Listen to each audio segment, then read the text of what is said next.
Yamaha 133-year-old Yamaha இவ்வளோ வருஷம் எல்லா நாட்டிலையும் எல்லா மக்களையும் எல்லா மோட்டார் சைக்கிள் யூசர்ஸையும் age by age style by style money by money அக்கு வேற ஆணி வேற புரிஞ்சு வச்சுக்கிட்ட Yamaha இப்படிப்பட்ட ஷாக்கை கொடுக்கும்னு நான் எதிர்பார்க்கவே இல்லை.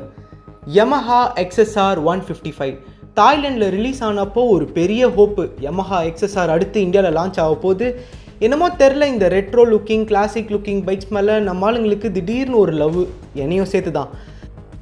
யார் தலைவா நீ 155cc ஒரு புது மாப்பிள்ள கணக்காக பளிச்சுன்னு இருக்கிறியே, நீ எப்போ வருவ, உன்னை நான் எப்போ டச் பண்ண போகிறேன்னு வழி மேலே விழி வச்சு காத்துன்னு உக்காந்துன்னு இருக்கும்போது இந்தாப்பா FZXன்னு Yamaha இப்படி ஒரு ஷாக்கு கொடுத்துட்டாப்புல. சேனலுக்கு புதுசுனா என் பேர் அருண். வீக்கெண்டில் ரைட் போவேன், அதை வீடியோவாக எடுத்து யூடியூப்பில் போடுவேன். ஃப்ரெண்ட்ஸ் அதை பார்த்து 4 வார்த்தை அன்பாக கமெண்ட் பண்ணுவாங்க, அதை பார்த்து நான் ஹாப்பி ஆகிடுவேன். உங்களுக்கும் bike rides, travelogue, moto vlog, Leh Ladakh which is my dream இதெல்லாம் பிடிக்கும் அப்படின்னா சேனலை சப்ஸ்கிரைப் பண்ணிக்கோங்க, மேபி உங்களுக்கு பிடிக்கலாம். பட் அதர் தேன் தட், என்ன மக்களே எப்படி இருக்கீங்க? Yamaha நம்ம இந்தியா மார்க்கெட்டில் ஆல்ரெடி போட்டுட்ருக்க FZSோட இன்ஜினை ஒரு கையில் எடுத்துக்கின்னு இப்போது XSR 155 மேலே நிறைய பேர் கண்ணு வச்சுருக்காங்க. அதோட proven modern design, retro styling looks எல்லாத்தையும் இன்னொரு கையில் எடுத்துக்கின்னு ரெண்டையும் மிக்ஸ் பண்ணி இந்தாங்க FZXன்னு நம்மளாண்ட கொடுத்துட்டாங்க. ஃபியூவல் டேங்க்கில் ஓடுற மெட்டல் ரெயிலிங், ரவுண்ட் ஹெட்லாம்ப்பு எல்லாமே XSR 155லேருந்து எடுத்துக்கின ஐடியா தான். எப்படி பார்த்தாலும் மூஞ்ச வரப்பாக வச்சுக்கிற FZS சந்தோஷமாக இருக்கிறதுக்காக லாஃப்டர் தெரப்பி போயிட்டு சிரிச்ச முகத்தோடு வெளில வந்து எப்படி இருக்கும் அந்த மாதிரி ஆயிடுச்சு போங்க. கிளாசிக்னு சொல்லியாச்சு. ஸோ சஸ்பென்ஷனில் ஒரு ஸ்ப்ரிங் புஷ் அட்டாச் பண்ணியிருக்காங்க. அந்த காலத்தில் இருக்கிற மாதிரியே pillion grab rail, single piece seat, ஒரு டக் அண்ட் ரோல் டிசைனில் பக்காவாக செட் பண்ணி கம்ஃபர்டபுளாக இருக்குது. உட்கார கம்ஃபர்டபுளாக இருக்குமான்னு தான் தெரில, அது ஷோரூமுக்கு வந்ததுக்கப்புறம் தான் நம்ம செக் பண்ணி ஓட்டி பார்க்கலாம். Matte black, matte copper, metallic ப்ளூன்னு 3 கலர். அதுலேயும் அந்த ப்ளூ கலர் இருக்குது பாருங்கள், அதுவும் அந்த டேன் ப்ரௌன் சீட்டும் திடீர்னு எனக்கு ரீமாடல் பண்ண பழைய லெஜெண்ட் RX100 ஒரு நிமிஷம் ஞாபகப்படுத்துது. இது ஏன்னு தெரில. வேறு யாருக்காச்சும் அப்படி ஃபீல் ஆச்சுன்னா நீங்கள் கமெண்ட்டில் சொல்லுங்கள், நம்ம 2 பேரும் சிங்கில் இருக்கான்னு செக் பண்ணிக்கலாம். 150cc பைக்கில் 1 lakh ரேஞ்சில் இவ்வளோ ஃபீச்சர்ஸ் கொடுக்க முடியுமா அப்படின்னு யோசிக்க வைக்கிற அளவுக்கு நிறைய கொடுக்குறாங்க. LED ஹெட்லாம்ப்பு, LED tail lamp, full negative digital instrumentation cluster, bluetooth. 150cc செக்மெண்ட்டில் இந்த ப்ளூடூத் நிறைய பைக்ஸுக்கெலாம் கிடையாது, அது இன்னும் அதுங்களுக்குலாம் ஒரு கனவாகவே இருக்குது. அப்புறம் ABS, USB சார்ஜர் எல்லாமே வருது. நேம் சேக்குக்கு இந்த ப்ளூடூத் கனெக்ஷன்லாம் இல்லை. ஐ மீன் நீங்கள் ஃபோனோட battery level, call alert, SMS, email, auto adjust clock ஆப்பில் கனெக்ட் பண்ணி விட்டிங்கன்னா நீங்கள் உங்கள் பைக்கோட fuel efficiency, fuel consumption, kilometres driven, last park location matter ரொம்ப சீரியஸாக எடுத்திருக்காங்க. அது மட்டும் இல்லை, லோ பேட்டரி, லோ ஆயில் இதெல்லாம் உங்கள் ஃபோனில் அலர்ட்டாகவே வரும். வண்டி ஏதாவது மால் ஃபங்க்ஷன் ஆச்சுன்னா அது கூட உங்கள் ஃபோனில் நோட்டிஃபிகேஷனாகவே வந்துடும். நம்ம லெவல்லே டயக்னோசிஸை முடிச்சிடலாம் சர்வீஸ் சென்டருக்கு போகிறதுக்கு முன்னாடியே. இது மட்டும் இல்லாமல் side stand, engine cut off, single channel ABS இதெல்லாம் உங்களுக்கு ஆல்ரெடி தெரியும். நம்மளை சந்தோஷமாக வச்சுக்கிறதுக்காக அரும்பாடுபட்டது அப்பட்டமாகவே தெரியுது, மகிழ்ச்சி தான். ஆனாலும் XSR 155 மாதிரி ஒரு மாஸ்டர் பீஸை கண்ணில் காமிச்சிட்டு FZSக்கு ஒரு ஃபேஸ் ஷிஃப்ட்டை கொடுத்து இந்தாங்க FZX வச்சுக்கோங்கன்னு நீங்கள் காமிச்சது எப்படி தெரியுமா இருக்குது? காலேஜில் ஒரு பொண்ணை பார்த்து லவ் அட் ஃபர்ஸ்ட் சைட் ஆகி கொஞ்ச நேரம் டேட் பண்ணிவிட்டு நிச்சயதார்த்தம் வரைக்கும் போய் வரதட்சணைக்காக நம்ம அப்பா அம்மா வேறு ஒரு பொண்ணை கல்யாணம் பண்ணி வச்சா எப்படி இருக்கும்? அந்த மாதிரி ஃபீல் ஆகுது. சரி, நான் ஏன் இவ்வளோ ஃபீல் பண்ணுறேன் விடுங்க, மேலே டிஸ்கஸ் பண்ணுவோம். இன்ஜினை பொறுத்த வரைக்கும் FZSோட அதே இன்ஜின் தான். 149cc air cool fuel injector, 12.2 bhp, 13.3 Nm, transistor control ignition, 5 speed gear box, wet multiplate clutch. ஆனால் ஃபியூவல் டேங்க் கெப்பாசிட்டி FZS மாதிரி 13 லிட்டர் இல்லை, FZXக்கு 10 லிட்டர் தான்.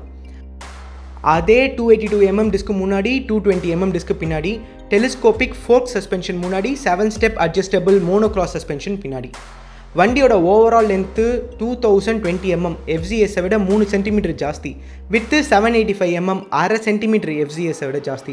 கிரவுண்ட் கிளியரன்ஸ் அதே 165mm தான்.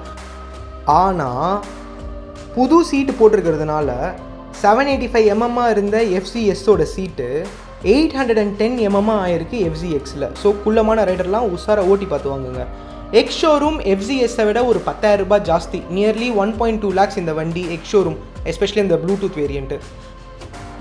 அதே இன்ஜின் ஆனால் புது டிசைன், எக்ஸ்ட்ரா ஃபீச்சருக்கு 10,000 ரூபாய் நீங்கள் எக்ஸ்ட்ரா கொடுப்பீங்க அப்படின்னா என்னை பொறுத்த வரைக்கும் அது ஒரு ரீசனான ஒரு அடிஷன் தான் தெரியுது. நீங்கள் என்ன ஃபீல் பண்ணுறீங்கன்னு கமெண்ட்ஸில் எழுதுங்க, நான் ஆர்வமாக இருப்பேன் அதை படிக்கிறதுக்கு. ஆனால் ஏன் XSR 155 கொண்டு வரல? Yamaha XSR இன்ஜின் லெவலில் இருந்தே FZ சீரீஸை விட டோட்டலாக different, cooling system different, suspension different, நிறைய டிஃப்ரென்ஸு. ஸோ 155 ரேஞ்சில் ப்ரைஸிங் R15 லெவலுக்கு இன்க்ரீஸ் ஆக வாய்ப்பு இருக்குது. ஒரு வேளை காசு ஜாஸ்தி பண்ணிட்டா நம்ம மக்கள் வாங்காமல் விட்ருவாங்கன்னு நினச்சிட்டாங்களோ என்னமோ. நம்ம ஆளுங்களை Yamaha இன்னும் சரியாக புரிஞ்சிக்கலன்னு தான் அர்த்தம், ஒரு வேளை அவங்க அப்படி நினச்சிருந்தாங்கன்னா. யோசிச்சு பாருங்கள், FZ25 நேக்கச் போட்டால் தான் நம்ம கண்ணில் காமிச்சாங்க. ஆனால் நம்மளால் ஒருத்தர் அதை இமயமலை வரைக்கும் எடுத்துன்னு போய் ஒரு எக்ஸ்ப்ளோரர் பைக்காக பொசிஷன் பண்ணலையா? MT-15 150cc நேக்கட் தான் 1.4 lakhs மேலே ப்ரைஸ் பண்ணாங்க. ஆனாலும் அதை வாங்கி சப்போர்ட் பண்ணல. ஒரு ரெட்ரோ ஸ்டைலிங் பைக்கை மட்டும் நாங்கள் எப்படி விட்டு கொடுப்போம்னு நினச்சாங்க ஜப்பான்காரங்க. உள்ளூர்காரங்க பஜாஜ், ஹீரோ, டிவிஎஸ்னு வண்டி மேலே வண்டி வரிஞ்சு கட்டின்னு வராங்க. ஆனாலும் ஜப்பான் பசங்க உங்களை தான் நம்பியிருந்தாங்க நம்ம ஆளுங்க. அந்த அன்புக்கும் பாசத்துக்கும் நீங்கள் காட்டுற சப்போர்ட் இதுதானா? ஒரு வேளை இந்தியாவில் Yamahaவுக்கு பல வருஷமாக ஹையஸ்ட் செல்லிங் மாடலாக இருக்கிற FZ மேலே பாரத்தை போட்டால் பிஸ்னஸ் பிச்சுக்கோன்ற நம்பிக்கையில் இப்படி பண்ணிட்டாங்களா? காலம் தான் பதில் சொன்னோம். அது என்ன, முதல்ல புக் பண்ணுற 200 கஸ்டமருக்கு G-Shock வாட்ச் பரிசாக தெரியுங்க. எங்களை பார்த்தா எப்படி தெரியுது? 1 lakh காசு கொடுத்து வண்டி வாங்குறேன், நாங்கள் ஏன் ஃப்ரீ வாட்ச்க்காக ஓடியார போகிறோம்? அப்படியே எங்களாண்ட காசு இல்லை வாட்ச் வாங்குறதுக்கு அப்படின்னா நீங்கள் தான் உங்கள் இன்ஸ்ட்ருமெண்ட் கிளஸ்டர்லேயே கிளாக்ஸ் ஃபிக்ஸ் பண்ணி தரீங்களே, அதில் பார்த்துக்க போகிறோம்.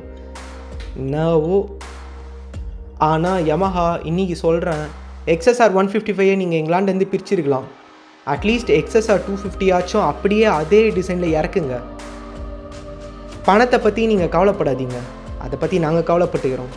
R15 வாங்குகிற மக்கள் XSR 155 250 வாங்க மாட்டாங்களா? நம்பி ரிலீஸ் பண்ணுங்கள். இதுக்கு மேலே உங்களாண்ட பேச எனக்கு எதுவும் இல்லை. ஸோ மக்களே, இதுதான் என்னோடய ஃபஸ்ட் இம்ப்ரெஷன். வண்டி லாங் ரைட்ஸுக்கு ஏற்ற மாதிரி நல்ல அப்ரைட் ரைடிங் பொசிஷன், சிங்கிள் சீட்டு, சூப்பர் ஃபீச்சர்ஸு எல்லாமே இருக்குது. நீங்கள் என்ன நினைக்கிறீங்கன்னு மறக்காமல் கமெண்ட்ஸில் சொல்லுங்கள். ஹாப்பியாக இருங்க, ஜாலியாக இருங்க, டென்ஷன் ஆகிடாதீங்க என்ன மாதிரி.